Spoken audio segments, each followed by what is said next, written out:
Swastiastu. Salam harmoni.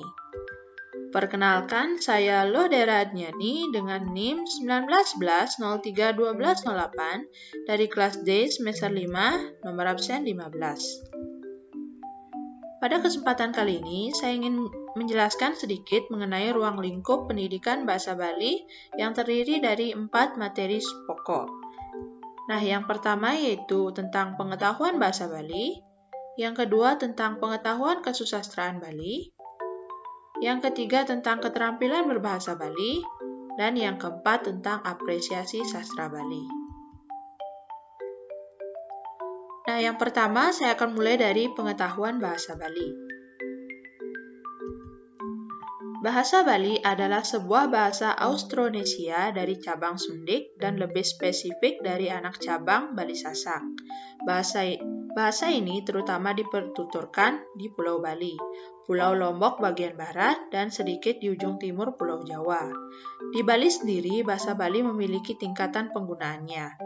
Misalnya, ada yang disebut Bali halus, Bali madya, dan Bali kasar.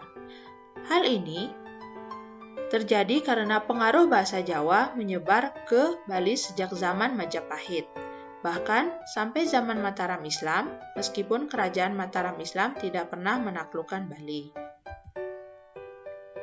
Bahasa Bali halus dipergunakan untuk bertutur formal, misalnya dalam pertemuan di tingkat desa adat, meminang wanita, atau antara orang berkasta rendah dengan berkasta lebih tinggi. Bahasa Bali madya dipergunakan di tingkat masyarakat menengah, misalnya pejabat dengan bawahannya, sedangkan bahasa Bali kasar dipergunakan bertutur oleh orang kelas rendah, misalnya kaum sudra, atau antara bangsawan dengan abdi dalamnya. Bahasa Bali dalam keluarga bahasa Austronesia sering ditengarai paling dekat berkerabat dengan bahasa Jawa. Namun hal ini tidaklah demikian. Bahasa Bali paling dekat dengan bahasa Sasak. Kemiripannya dengan bahasa Jawa hanya karena pengaruh kosakata atas bahasa Jawa karena aktivitas penaklukan Jawa pada masa lampau, terutama abad ke-14 Masehi. Bali ditaklukkan oleh Gajah Mada pada tahun 1343 Masehi. Bahkan dalam keluarga Austronesia, secara finologis bahasa Bali lebih mirip bahasa Melayu daripada bahasa Jawa.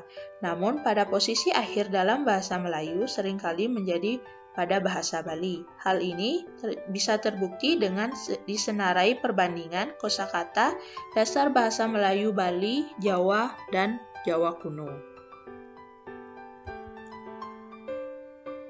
Nah, yang kedua yaitu tentang pengetahuan kesusastraan Bali.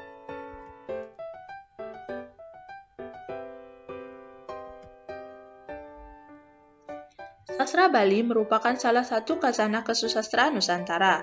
Seperti kesusastraan umumnya, sastra Bali ada yang diaktualisasi dalam bentuk lisan dan bentuk tertulis. Menurut kategori periodisasinya, kesusastraan Bali ada yang disebut kesusastraan Bali Purwa dan kesusastraan Bali Anyar. Sastra Bali Purwa maksudnya adalah sastra Bali yang diwarisi secara tradisional dalam bentuk naskah-naskah lama. Kemudian untuk sastra Bali Anyar merupakan karya sastra yang diciptakan pada masa masyarakat Bali telah mengalami modernisasi. Ada juga yang menyebut dengan sebutan sastra Bali modern. Sastra Bali, sebelum dikenal adanya kertas di Bali, umumnya ditulis di atas daun lontar. Karena ditulis di atas daun lontar, buku sastra ini disebut dengan lontar. Memang ada bentuk tertulis lainnya, seperti prasasti dengan menggunakan berbagai media seperti batu dan lempengan tembaga. Namun, tidak terdapat karya sastra di Bali ditulis di atas bilah bambu, kulit binatang, kulit kayu, dan kulit. Belakangan setelah dikenal kertas, penulis karya sastra Bali menuliskan karyanya di atas kertas. Bahkan sudah banyak diketik.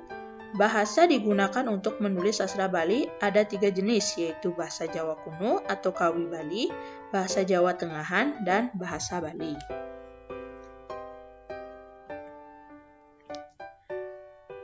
Nah, yang ketiga yaitu keterampilan berbahasa Bali.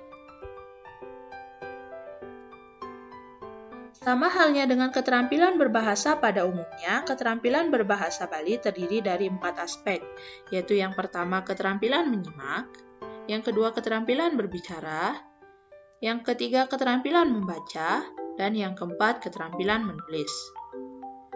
Nah, yang pertama yaitu kita akan bahas mengenai keterampilan menyimak.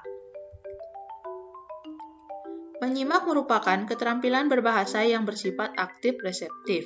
Artinya, dalam kegiatan menyimak, seseorang harus mengaktifkan pikirannya untuk dapat mengidentifikasi bunyi-bunyi bahasa, memahaminya, dan menafsirkannya maknanya sehingga tertangkap pesan yang disampaikan oleh pembicara. Nah, yang kedua yaitu keterampilan berbicara.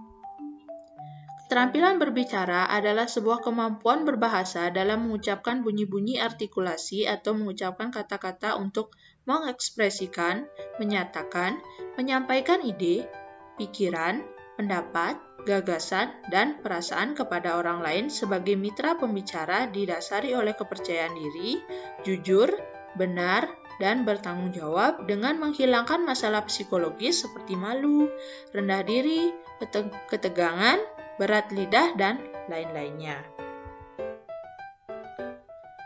Kemudian yang ketiga yaitu keterampilan membaca. Keterampilan membaca merupakan salah satu aktivitas yang sangat kompleks. Tidak hanya melibatkan kemampuan membaca, tetapi juga melibatkan kemampuan kognitif, kemampuan untuk mengamati, dan kemampuan berkomunikasi. Nah, yang keempat yaitu keterampilan menulis. Keterampilan menulis adalah sebagai suatu kegiatan penyampaian pesan atau komunikasi dengan menggunakan bahasa tulis sebagai alat atau medianya. Berdasarkan konsep tersebut, dapat dikatakan bahwa menulis merupakan komunikasi tidak langsung yang berupa pemindahan pikiran atau perasaan dengan memanfaatkan grafologi, struktur bahasa, dan kosakata dengan menggunakan simbol sehingga dapat dibaca seperti apa yang diwakili oleh simbol-simbol tersebut. Dan yang keempat yaitu mengenai apresiasi sastra Bali. Apresiasi sastra artinya berankan bagaimana perasaan itu muncul dan bagaimana perasaan itu berkembang dalam pengungkapan bentuk karya sastra Bali, mendramatisasikan, serta tradisional. Sastra Bali modern, bagaimana perasaan senang, tergugah, terharu itu muncul ketika menyaksikan ada orang membacakan puisi, mendeklamasikan, serta menghayati dan kemudian melakukan sebuah kegiatan beserta, baik menulis atau menciptakan karya puisi baru atau menyalin, menerjemahkan isi, kemudian ingin menunjukkan acara-acara beserta lainnya. Munculnya perasaan apresiasi disebabkan oleh adanya keinginan untuk berapresiasi, terasa senang, menghargai ciptaannya, tertarik atau tergugah, dan keinginan untuk membaca, mendeklamasi, bermain drama, mendiskusikan sastra, keinginan membeli sastra, keinginan menulis atau mengarang, pergi ke perpustakaan, melakukan kegiatan apresiatif, pelaksanaan apresiasi sastra, mendengarkan atau menyimak, berbicara atau diskusi, seminar, atau bedah buku, kemudian membaca, deklamasi, menulis, mengarang, mencipta, analisis, kritik sastra, dan telaah puisi atau analisis atau bedah sastra.